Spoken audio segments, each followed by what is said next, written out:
us the fourth book in our book club, Illegal Reflections of an Undocumented Immigrant by José Ángel Navejas. Um, the way that things will work tonight will be like this. We'll have a conversation with Jose, with a special guest, Santiago Vaquera-Vasquez.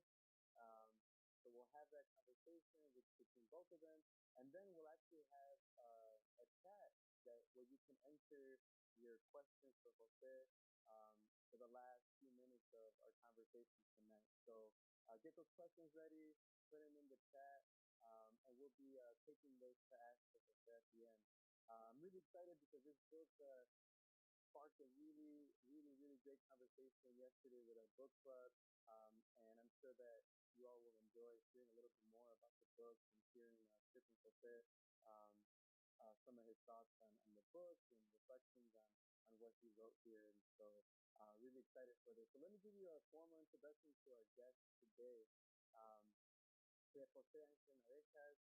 He's the author of Illegal Reflections of an Undocumented Immigrant, which we're talking about tonight, an autobiographical work widely adopted at universities throughout the United States for courses ranging from literature to Latino studies, sociology, and history. He has also published Palabras Migrantes, 10 ensayistas mexicanos de Chicago, Invierno Playlist de Chicago, and Un Mojado en Chicago y Tres Discursos Inaugurales.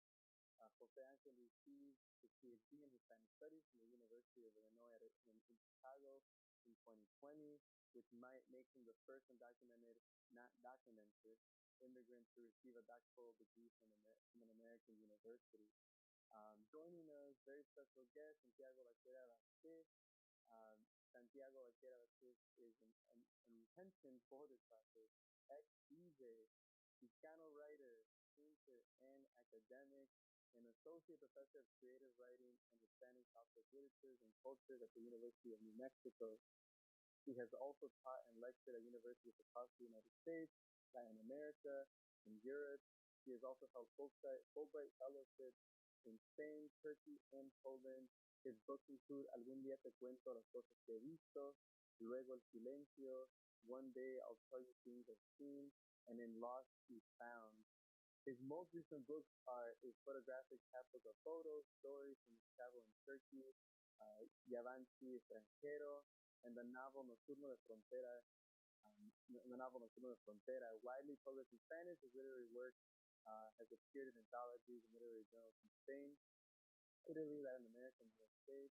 He has discussed his work with Eduardo Alfón, Daniela Alfón in The Believer, and with Edmundo Paz Roldán and Santiago Roncarciolo in the Arizona Journal of Hispanic Cultural Studies. Commenting on his writing, Bruno Diaz has said, Santiago Vaquera is literary lightning. He impresses, he illuminates, and when he is at his best, you are left taking in awe. So I'm really excited for this conversation. Please join Jose and Santiago into your computers, into your cell phones, wherever you're watching this from, and welcome them into your home. Wow. Well, thank you for that. Thank you for that, Miguel. Thank you for that intro, and thank you for that. And I'd like to thank also the organizers for inviting me here to lead this conversation with Jose about this fantastic book, this illegal reflections on undocumented immigrants. I have a lot of questions, and we don't have a lot of time, so I'm going to try to sort of keep my questions few, so that we can hear from Jose. But the first question that I have is, in writing the book, you speak a lot about living the shadow, and it made me think about a number of other works that I've written. I've read by Latino speaking about the undocumented experience, right? And this notion of shadow. What does it mean to? Because what you've done is you've chosen to, at least in the book, you've chosen to live both in the shadows and in the light. How do you find that? Right. Well, first of all, thank you, Santiago. Thank you, Miguel, and thank you to Lit Luz for inviting me tonight to have this conversation with your book club. I am looking forward to a great conversation with all of you. So one of the things that I had found so fascinating about living in the US, I've been living in the US for about 25 years now, which is most of my life really. I came to the States when I was about 20, was 19, 20 years old. Mm-hmm. And one of the things that has fascinated me about this country is the way it can, its mythology. Mm-hmm. We are part of the mythology of the US. The way that they turn a whole population that's very visible, that's part of its society and an economy and whatnot, and decides that we're all going to be part of this shadow population when we're out there, when we are like mowing lawns and we're clearing tables and we're on top of houses, fixing roofs and whatnot. But because it is important for for the economy itself and for political purposes to keep us as a caste in society, they have decided that we remain in the shadows, in quotation marks. However, when I started talking about this, it's because I wanted to be able to establish a dialogue with people, to enter this conversation and to enter this kind of mythology. I don't see myself as a shadow. I see myself as a full human being of flesh and blood, which I am. So it was a way of playing into that mythology and refuting it at the same time. Sí. No, and it's so important, right? I mean, as you say, right? I mean, the reality is, Latinos, they want us to remain in the shadows, but we are in many ways sort of like the motores, right? Of the economy and of the country, and also the culture. And I think it's really great that we talk about this book today. I know that we this notion of being timely, right? Being Latinos, being sort of been timely in the history of this country. But it is timely, right, to talk about your book on this day when, in a couple of hours, we will be hosting the first presidential debates, and immigration is one of those issues. It's one of the specters that has haunted the political discourse since the current president came into power, right? And so you outline very well, right, in your book, the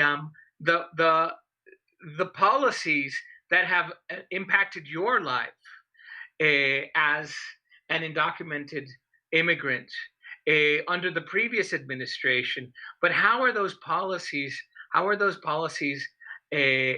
the last 4 years impacted you, and how do you think in terms of how of an impact for the future? Yeah, well, I think I've been impacted by American politics all of my life.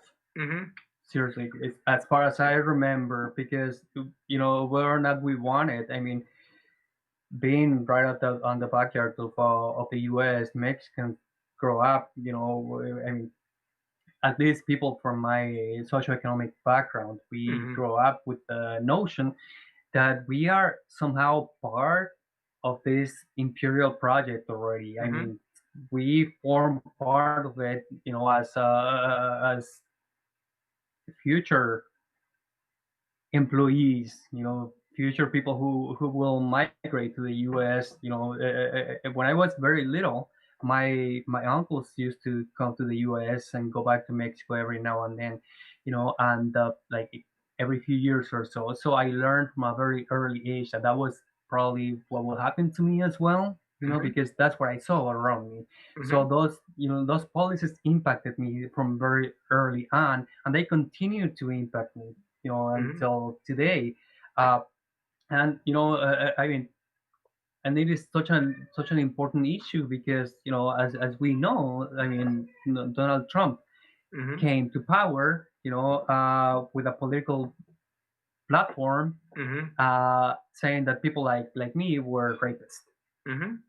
People who came here to wash dishes, do all those kind of menial jobs for $7 an hour, $7 an hour. Mhm. So, and not only that, what's happening is that, and continues to happen, is that there is no political will. There Mhm. has never been political will to solve this issue. To Mhm. really look at the structural problems of the political American system regarding this very issue. Mhm. you know there's always distractions, because at bottom there's this notion that people like myself are needed by the American economy, Mhm. because we provide this labor force that's badly needed by the US and Mhm. badly paid, I should say, Mhm. and to be used and then discarded. Mhm. So, it affects me. It affects me. It has always affected me since a very early age, and it continues to affect me. And I don't see any willingness from the political system to fix this problem. Mhm. Yes. Yes. I fully agree. Right. The whole notion that that this is part of a long structural issue within this country, right? Regarding our population and regarding the communities as somehow being viewed as both in some ways necessary, but necessary to remain in the shadows.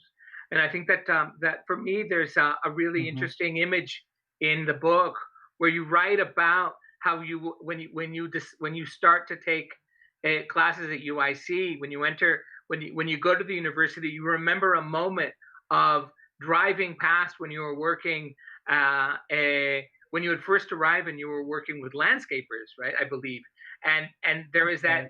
that juxtaposition of now all of a sudden when you were the landscaper looking at these people who don't see you, now you are in that other position too. Now you are looking back and you see in that moment, right? And I thought it a very powerful image of here you are now as a student looking upon your past and seeing this what you had moved beyond. And I don't know if you would like to comment more on that aspect of that change. Right. That, as you say, that was a very powerful moment for me to write about, because Mm-hmm. to realize when I came to UIC, when I started taking classes there, to realize that that was a place where I've been before in a different Mm-hmm. position, and that you know my values were changing at that moment. I Mm-hmm. had come here lured by the illusion of getting ahead in life, making Mm-hmm. a better life for myself.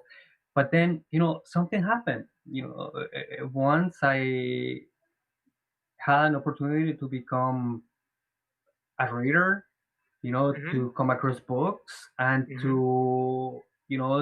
to really be aware of what was in those books, which Mm-hmm. that was something completely unprecedented in my entire life, Mm-hmm. because I didn't being a Mexican from a poor background, from a socioeconomic background that was not conducive to anything having to do with like higher education. You Mm-hmm. know, there were three people, as far as I remember, there were three people in my entire neighborhood in Mm-hmm. Guadalajara who went on to high school, Mm-hmm. and I knew all three people, and Mm-hmm. then nobody else was supposed to go to high school. We all ended up, finishing primaria, the Mm-hmm. first year of secondary, or second if you were lucky, Mm-hmm. like I was. Uh, so when I found out that I could study university, everything began to change for me. Mm-hmm. Like my values became different. Mm-hmm. All of a sudden, the question for me was not what would be the best job to have. It will be which way should I live my life. You know, Right. it became this very philosophical issue for me. So, I mean, it was a very powerful moment for me to realize that I was entering a place that I've been excluded from a very early age. So, but I mean that speaks to this country, right? To the possibilities that it offers to certain Right. people and in certain places too. I was Right. lucky to be in Chicago at that specific time, you know, Mm-hmm. and to be able to find my way into this educational system, Mm-hmm. right? So, I mean that in itself, you know, will generate a very rich discussion of what it means to have access to higher education, and Right. you know, and to for people in Mexico also to know that you know it's not our fault that we are you know a population that's not doesn't have the right, doesn't Mm-hmm. have the privilege, and you know to go to high school because Mm-hmm. high school in Mexico is not mandatory, unlike the Mm-hmm. U.S. So you know all those structural issues are things that we can discuss and we can have a conversation on. But to go back to your original question, it was for me, and it continues to be to this very moment. You know, something that has completely transformed my life. You Right. know, so this notion of having access to books and to knowledge and to you know to be able to see myself not only as as an object of study, Mm-hmm. you know, being an immigrant, a poor Mexican immigrant in the U.S., but as a historical subject myself, and to be able to tell my own story Mm-hmm. rather than have somebody else tell it for me. Right. Yes. No. And I find that extremely powerful in regards to the to the story, right? Because you are responding to that discourse that says that the immigrant is inauthentic, is a rapist, is a criminal, doesn't belong. And what you have done is you are responding with your own story. And I guess this leads to the question. One of the other questions that I have is this question of authenticity. I'm still trying to sort of figure out how to ask it. But right, so the immigrant in the United States is often parsed as inauthentic. Right, we don't belong. We are immigrants, right? Or even the child of immigrants, right? So in my case, also, and what you have done is you demonstrate, right, through your use of language and through your education the that a level of authenticity, right? If we imagine that the American authentic intellectual self is one that is familiar with philosophical ideas, with literature, and with culture, right? You have done that. So what I find interesting, and I guess this is probably where my question's winding to, is this question of language, right? Because I note, right, that you're very careful in speaking a in speaking in a particular register of English, instead of slipping into in una jerga mexicana, right, slangy, right. So what I find interesting is the way that you register is a always you always come back with a register of sort of a high level of English. And I don't know if that's something you thought about when you were writing the book.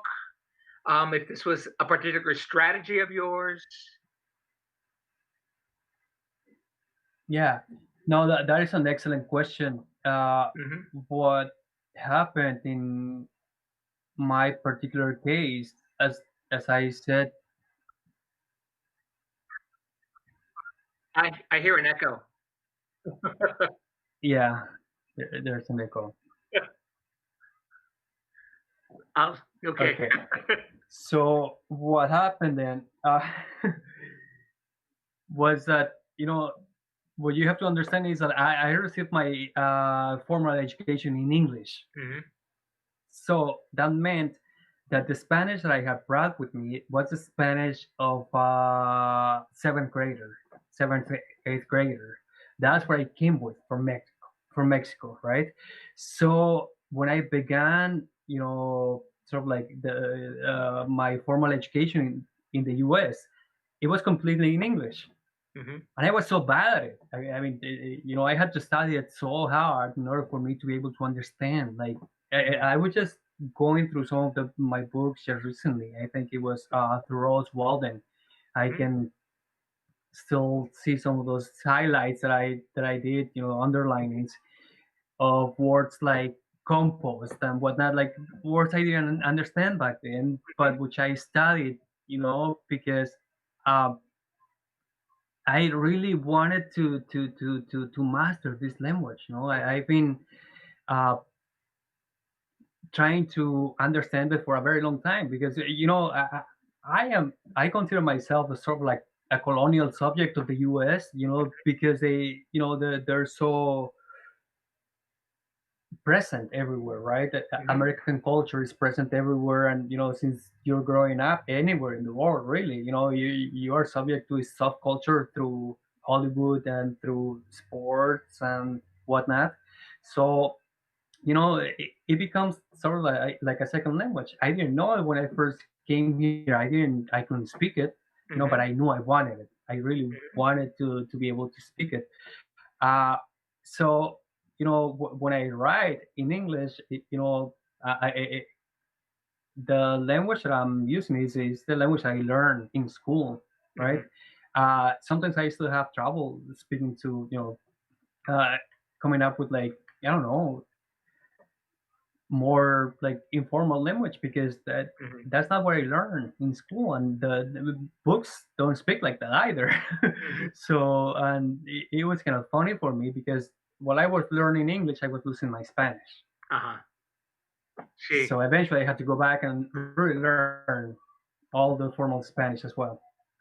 Sí, sí, sí, sí. No, and I think that's actually because it made me think in regards to this question of language and authenticity, right? I mean, if if an immigrant or a child of immigrants is viewed in this country as inauthentic, how do we respond to that? By Right. responding in a language that is most authentic, ¿verdad? Right? To speak in the language of of those that would try to keep us down, to keep us in the shadows. I think. Hmm. Yeah, definitely. No, I mean, it was a way of like appropriating their own weapons, right? Mm-hmm. And you know, just turning the whole story on its head. You know, Right. telling the story from my own perspective with their own language, right? Mm-hmm. So it was sort of reinverting the whole notion of what it means to be an immigrant in the U.S., a Mexican immigrant in particular. Mm-hmm. Because you can be an immigrant from Europe, from Asia, whatever. Right. Right. We're all different. We come from I mean, it's not Mm-hmm. the same. And to be a poor Mexican in the U.S., Mm-hmm. that was very important for me, extremely important to be able to articulate in the language of in the main language of the U.S. what it means Mm-hmm. to have this experience, uh, growing up in Mexico, being sort of like this colonial subject to the U.S. through its culture and through Mm-hmm. its economy, Mm-hmm. uh, and coming here and not knowing the language and learning it, Yes. and not having any education, and so I wanted to be able to like capture that Mm-hmm. experience because I knew it was the same experience as that of my uncles and a whole bunch of other relatives that I that have gone to the US and have had the same experience because you know up until then I think we had been the backdrop for Mm-hmm. somebody else's story. We haven't been able to like articulate our own point of view. Mm-hmm. So I thought that appropriating that language and speaking with a certain register will be able to to capture the experience of the Mexican migrant in the U.S. Yes. Yes. No, and I think you do a really great job at it, right? Because I think going back to this whole notion of storytelling, right? It is important for us to be able to tell our stories, to respond to those that would tell us, keep quiet, stay in the shadows, don't Mm-hmm. speak, and to be able to come back and say, well, this is my story, this is who I am. I think is very powerful. Now you mentioned also that as you were acquiring more English, you were losing your Spanish, but it was also mentioned in the introduction, right, that you've also you've gone back to writing in Spanish. And how has that been, right? How has that been to go back and pick up Spanish as a written language? Right. Well, it's been a lot of work. It's been a whole lot of work. I remember when I first started at UIC. See, so my education started with me going back to school to ESL classes, Mm-hmm. English as second language classes when I Mm-hmm. first arrived in the US. So that's when I went back to school, and it took me like 2 years or so to complete the 5 levels or so. Mm-hmm. And then, they told me, oh, if you just start your GED, take this test, and you can go and have a better job and whatnot. I'm like, okay, so it doesn't sound that difficult. And then they gave me this thick book. Here, Mm-hmm. read this book, take the test, and then you'll be good. So I'm like, okay, it can't be that difficult. So book, test, diploma. So Mm-hmm. I thought it was simple. It wasn't that simple. It was Right. hard. It was hard because I never went to high school in Mexico to begin with, and I was studying high school on my own, in a language that I didn't know. I didn't Mm-hmm. master it. I didn't really know it that well. Mm-hmm. So I failed once, Mm-hmm. twice, and I didn't pass until the third time. Mm-hmm. So, and I decided to do it in English because that's the language I wanted to master. And I went not immediately after, but years after, like 5, 6 years afterwards, I think I started college. Mm-hmm. And all of the classes I took were in English. I decided to study philosophy because I'm like I didn't know. I had no. I'm the first person in my entire family to go to even high school. Mm-hmm. So the first person to go to college. Mm-hmm. So I had no expectations. I was like, well, if I don't finish, that's okay. Whatever. So I'm just gonna study what I want. So all of my education through my university education was completely in English. And then in Chicago I found a group of people eventually who were writing in Spanish, and that was incredible to me. It wasn't just a newspaper. There were newspapers, and I knew about that. Mm-hmm. But there were people actually writing in Spanish. Mm-hmm. And I found out that there were, libraries. They had whole sections of books in Spanish. So I started reading at about the same time in Spanish, and I devour all the books by Octavio Paz and Carlos Fuentes and Poniatowska and everything that I could find, I could put my hands on. Mm-hmm. So I didn't really understand much of the vocabulary. A lot of it I didn't understand it. So eventually, because I didn't know what to do with a degree in philosophy when I graduated, I applied to the master's program, in Latin American literature at UIC as well, and I was admitted. Mm-hmm. But when I went in there, when I sat in the first class at UIC, I felt that I was at a disadvantage with most people, because you had people in that program who came from Argentina and Peru and Spain and Chile and other places, right? And they all had this level of proficiency, right? Native proficiency, which I did not have, because my work was with the dishwasher, with the people in factories. My Spanish was that of a ninth grader growing up in Mexico, so it was very basic and poor. And I was trying to recover it by going into the Latin American literature program, and it was extremely hard. It was very hard, but I just kept reading. I mean, that's always been the was been redeeming in my experience, has been reading a whole lot in both English and Spanish. And just through that very exercise of reading, I've been able to, to publish this Mm-hmm. book, and then a couple of others in Spanish. Mm-hmm. So, and I think it's doing well. I mean, I'm not obviously, a best-selling author, but I write for me Mm-hmm. more than anything else. I write for myself, and I keep doing it you know as an exercise because I enjoy it mostly. But I think it's going well. I've written articles. They've been Mm-hmm. published in Mexico and the U.S., so Mm-hmm. it's going well. Yes, yes. No, that's great, right? I mean, that's important. And one of the questions discussions that I often have in my classes when we talk about writing in Spanish from the United States, right, is how important Mhm. it is, right? And how important do you think it is to be able to write in Spanish from Chicago? Right. I think it is really important to write in Spanish from Chicago because, we have in Chicago, the Mexican population in Chicago, we have our own culture. Mm-hmm. It's very different from the Chicano culture in the Southwest. Sí. It's very different from the Mexican culture in New York. Mm-hmm. It is very different because for about 100 years, Mexicans have been coming to Chicago to Mm-hmm. work, directly to Chicago, and it is a working class. It's a working class population. Mm-hmm. We haven't had a chance to go to high school. Like if you talk to people in New York, like Valeria Luiselli, Álvaro Mm-hmm. Enrique, a whole bunch of other people. These are people who have come to do a PhD in the U.S. and they have a more privileged life.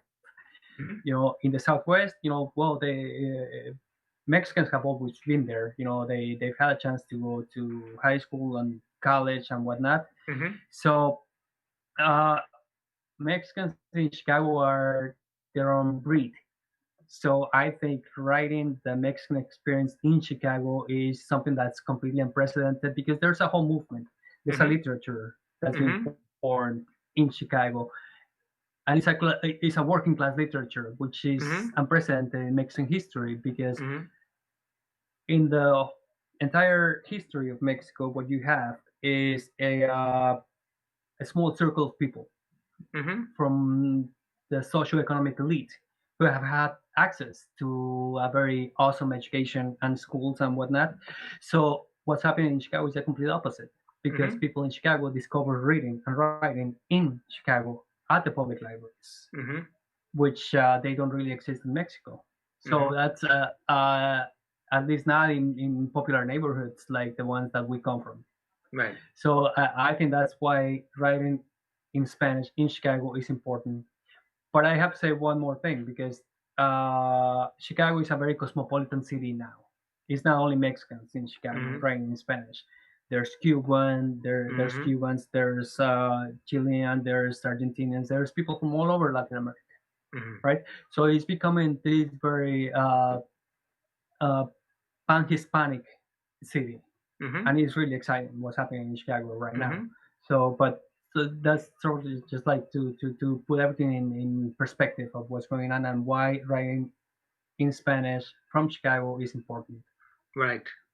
Yes, that's great. No, and one of the, as you know, I used to teach at the University of Iowa, and one of my last projects that I worked on was putting together an anthology and a symposium that dedicated to Latinos in the Midwest, and because we were looking, those of us who were organizing the conference in the book, we were originally from the Southwest, and we had seen the growing population in the Midwest of Latinos, and it's a really interesting one, right? Because as you well know, it is both a new generation, right? So immigration, the numbers started rising in the Midwest after the 2000 census, but at the same time, it's also an old community, right? When we look at, say, in particular, the Mexicano population in Chicago, who have been there since the beginning of the 19th century, right? Or the 20th century, I mean. So this is a really interesting area in which you were working from, right? And one of the questions I'm often asked as a writer, as a Chicano writer born and raised in the United States, is why do I write in Spanish? I often respond, right, because I think it's really important to remember that Spanish is a part of the United States also, that we have pockets and communities in the U.S. that where Spanish has been there forever. Chicago, Florida, the Northeast, California, the Southwest, obviously, right? And so in some ways, right, to be able to use our Spanish and to write in Spanish for more regions is also, I think, kind of subversive, right? And that's an important act. It is. Right? It is. Yeah, definitely. So I would like to thank you, José Ángel, for this conversation. I know that we're running short on time, and I know that there are people queued up on YouTube who are ready to ask questions. But I would like to thank you for this opportunity to have this conversation with you. I'd like to thank Miguel for being our host. No, thank you, Santiago. I appreciate it. No, thank you. It's been a really great conversation. As often as I can, I wish I could spend more time in Chicago, but alas, en estos momentos we're all living in lockdown. So again, thank you so much. Gracias a ti. Yeah. Gracias, Miguel. Gracias a la gente de Lit Luz. I think it's a fantastic festival, and the book club is a really great idea. And I'm glad that those of you who are listening and who've been watching, I hope that you continue, because these conversations I think are important. Right? It's important to be able to sort of to hear our writers write their stories and tell their stories, so that we can be heard and understood in this country. Muchas gracias. Thank you so much. Thank you so much, Right. Santiago. Gracias, Santiago. Gracias a ti. Thank you so much, Santiago. Muchas gracias por estar aquí con nosotros esta noche, Santiago. Really appreciate your words. And Santiago was right. We have a few questions here for you, Jose, from the book club and some that are coming in the chat. There was something really interesting that I think you and Santiago started talking about when you were. There was a question that Santiago asked about American policies and the way it affected your life. And you mentioned the way that it affected your life and your family. There was a question last night when we were talking about this with our book club readers, and I wrote it down, so I have it here. It says one of the things that the book club noticed was that there was a lot of stress that you were experiencing being undocumented, and it seems like little is talked about the effects on the mental health of undocumented people due to what they're facing and experiencing. And the question is that at the time, were you aware of the effect that being undocumented was having on you in terms of like on your mental health? And I guess by that I mean like a lot of the readers were saying, man, like there was so much that that Jose was thinking about as he was walking the streets or engaging with people. When you look back at it, do you think of it that way, of the effects it was having on you emotionally or mentally? Yes. And I notice how you refer to that in the past tense. And I just want to say that that's not past for me. I mean, the hypervigilance goes on until this moment, and it's not gonna end until there's a comprehensive immigration reform. And I'm saying this because this is happening to 11 million people, 11 million individuals go on living a life like this every day. You know, hypervigilant of what may happen when you go out to get diapers, to drop off your children at school, or when you get pulled over by the police. Um, so that's very powerful, and it is always there. It is all the time. It never goes away. I mean, the stress is so much. Being undocumented is like that. At the same time, people. I think most people rely on friends and family to and social bonds to be able to like keep sanity. I have my readings. I go back to some of the Roman philosophers, some of the Stoics. I go back to Nietzsche and to Vasconcelos. I really love Vasconcelos. I don't like all of it, but I like his stoicism. So that's what really helps to me. Obviously, my family, you know. So, but it is stressful. It doesn't go away. Doesn't ever go away. Yeah, and I think one of the things that the book club was also talking about was um, that for many, when you were talking about policies and the way that policies affect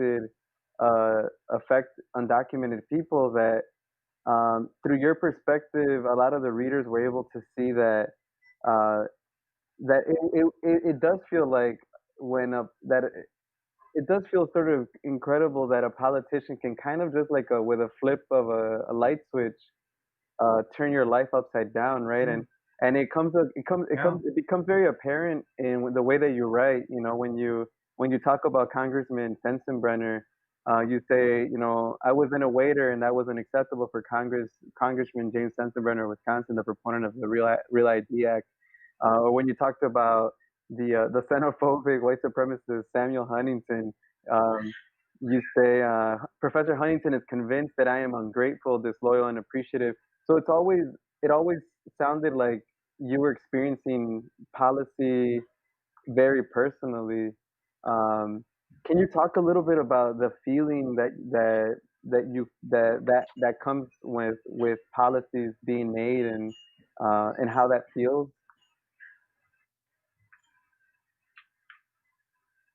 Yeah, so I mean, policy affects every single moment of your life when you're undocumented, you know, and you know, I've heard people saying like, you know,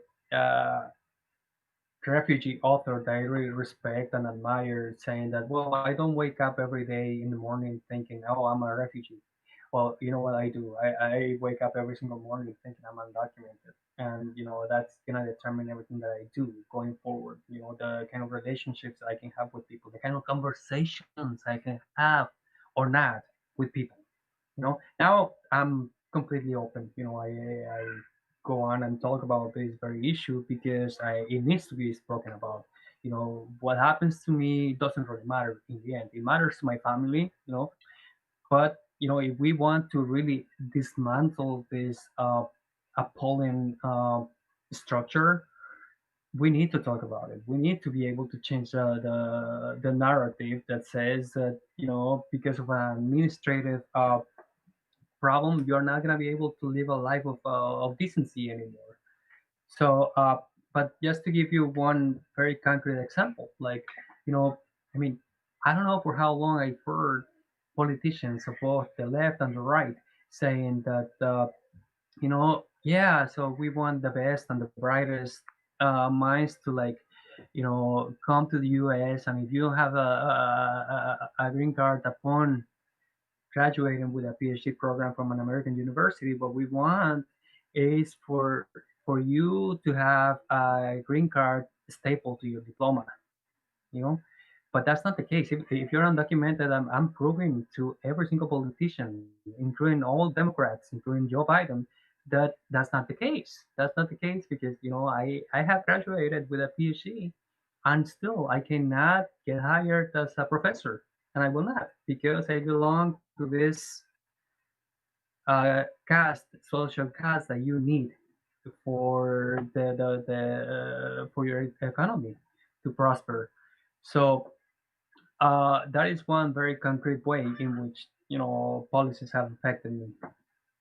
Yeah, and we actually just got a question about that. If you want to answer it in Spanish or in English, it came in both languages, so we get to pick here. You get to pick. Entonces, ¿cómo ayudarle a los políticos que la experiencia migratoria es milenaria, variada y no monolítica? How to help politicians realize that migration is a constant, varied, and not monolithic across the globe. Um, Kind of what you were talking about for a second. Right, right, right. So I mean, we have to remember that, you know, politicians don't usually care about personal stories, individual stories. They're, you know, they mostly make decisions based on polling data and not necessarily on particulars. Uh, so I think what we need to do is to be able to convince people around, not necessarily politicians, but people who are voting them in or out of office. We need to change hearts and minds in order to be able to change policy. Because I think, you know, I mean, you hear Joe Biden today. You turn on, an hour or whatever from now, you're gonna hear that they want, immigration reform and whatnot. But back in the 1990s, he was part of you know, this bill that really criminalized some of the people who are undocumented, like myself, which made it impossible for people like myself who are married to American citizens to be able to fix our situation. So I don't think that's one of the things that will come up in the debate today. But I find it very, very hard to. I will not have a conversation with a politician the way that I will have it with uh, with the public. I prefer to have conversations with the public so they can vote him out of office. I am not convinced that politicians will listen to particular stories. Mm. They will listen to how certain opinions are polling. So I think that's the key, to be able to change hearts and minds rather than of the people around politicians, of the public rather than politicians themselves. Mm. There's a question here about language. In your book, you read a lot about language. And alguien nos ha pasado una pregunta en español sobre el lenguaje, porque en el libro hablas mucho, Mhm. escribes mucho sobre el lenguaje. Y la pregunta es, ¿qué se puede hacer para que Estados Unidos se deje de pensar a sí mismo como un país monolingüe, pese a que no hay idioma oficial? Ujú. Bueno, nada más tenemos que hablarles español todos los días, ¿no? Mm. Tenemos que recordarles que el español es una lengua que se ha hablado aquí desde antes que existiera este país, incluso como idea, ¿no? Se ha hablado desde hace siglos, ¿no? Antes de que existiera como una idea de este país, ya se hablaba en español aquí, ¿no? Así es que la población hispanohablante está creciendo, ¿no? Es imposible negarla, ¿no? Es imposible negar nuestra presencia, ¿no? Lo que tenemos que hacer es apoyar las publicaciones en español en Estados Unidos, los programas de radio, los clubes de lectura como este, ¿no? Se tiene que escuchar más voces de las personas que no hemos escuchado tradicionalmente, ¿no? Y bueno, pues eh, esas son algunas de las medidas que se pueden tomar, creo yo, ¿no? Y sí, ¿no? Hablarlo más que nada, ¿no? No dejar intimidarse porque, pues, a final de cuentas, pues, es un idioma que se habla en el mundo más que el español, más que el inglés, perdón, ¿no? Ujú. Y a ver, una última pregunta que viene de Giselle. One last question from Giselle. She said, "It seemed like passions, purpose, interest kept you going. How did you continue going while living undocumented? Proved to be an endless battle for you." Uh-huh. Yeah, well, you know, when I came to this country, I didn't really have any expectations whatsoever beyond just, having a job as a dishwasher. And, I kept finding ways to like do other things, you know, through education and just being able to talk about a history that's really not favored people like myself and who's treated us as really, non-existent individuals, rather as part of a mass. So I think telling stories, I think that's really important to me now. It's become, something vital for me, something to look forward to. I look forward to being in front of the computer and writing about this very issue, from different perspectives. So I think that's kept me going. The fact that history is not complete, because there are, as I said, there are stories that have not been told. You know, there are dawns that have not broken. There are many mornings still, uh, that we have to witness. So I mean that's just the history of the world. I mean that's when you read people like Albert Camus and the Myth of Sisyphus, that's the history of the world. Many people, you push up the boulder, and it will come back down. But I think it is important to tell our own stories and to know that we're working from the margins and we're trying to address, and this is a really crucial moment because it comes at, with the presidential elections and with the Black Lives Matter movement. We're fighting for social equity, social equity, racial equity, and uh, I think from my perspective as an author, telling stories is essential. So that's what keeps me going, telling stories and hoping for a better future.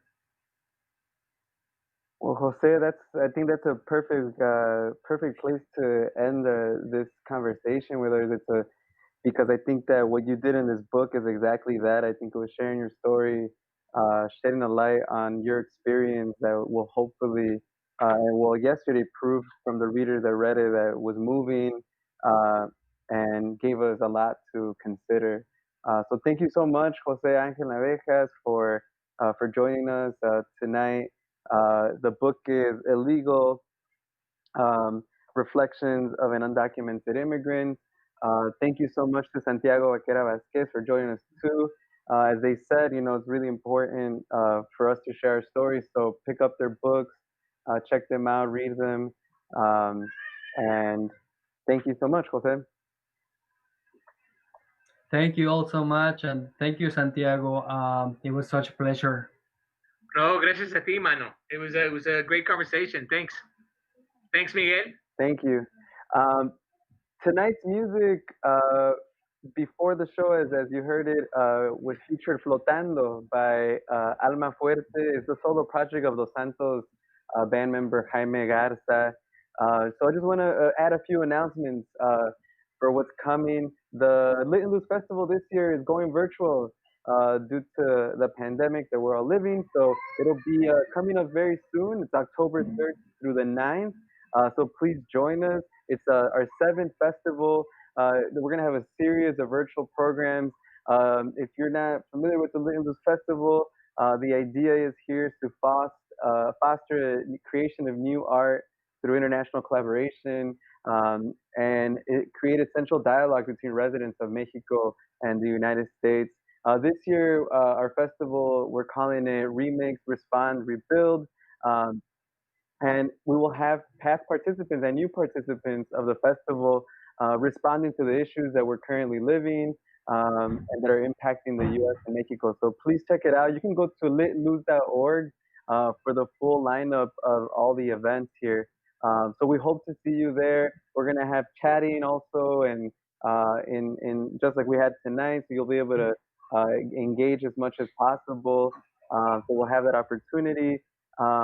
And what we're gonna have a little bit right now to close out the show for tonight is a video, so you could check out what to expect. So stick around, check out the highlight video. It's from 2019, 2020. We hope to sort of be able to make the same experience through the virtual festival. So check it out, and hope to see you all soon at the festival. Again, it's October 3rd through the 9th. We'll see you there.